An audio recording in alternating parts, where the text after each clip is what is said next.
Vous allez bien? Aller sur le terrain à la rencontre des agriculteurs, c'est le quotidien de Catherine Longueville, journaliste à la Vendée Agricole. Cela fait 16 ans maintenant qu'elle arpente la Vendée et qu'elle écrit pour le journal papier.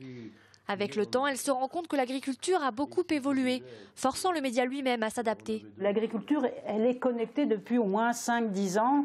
Avec des smartphones, ils enregistrent leurs pratiques culturales sur des ordinateurs, mais désormais, demain, il y aura aussi des caméras de surveillance qui retransmettront sur un smartphone les mouvements d'une vache pour détecter un village. Donc, toutes ces raisons font que, justement, il n'y a pas de raison qu'elle n'aille pas, la Vendée Agricole n'aille pas vers le numérique. Car ça y est, après le site internet Agri85, la web TV et les réseaux sociaux, la Vendée Agricole est maintenant disponible en version numérique.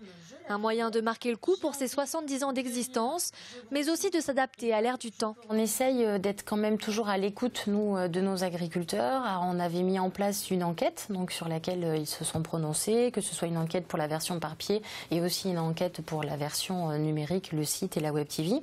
Et donc, oui, on s'est rendu compte que c'était une demande, mais c'est surtout pour leur proposer, voilà, un support supplémentaire. Cette nouvelle version du journal permet plus de facilité d'archivage et de recherche. Elle est disponible dès le jeudi après-midi quand il faut attendre le vendredi pour la version imprimée. Mais pas de panique pour les amateurs du bon vieux papier, il ne sera jamais remplacé. Je suis un fervent convaincu de la complémentarité entre le papier. Le papier aujourd'hui, c'est le vaisseau amiral de la SARL de presse Infagri. La Vendée Agricole est très importante. Par contre, elle ne peut plus exister. Elle se renforce parce qu'il y a Agri85. La Vendée Agricole touche aujourd'hui 6450 abonnés. C'est nettement moins qu'il y a une vingtaine d'années. Pourtant, il reste le journal professionnel de référence pour de nombreux agriculteurs.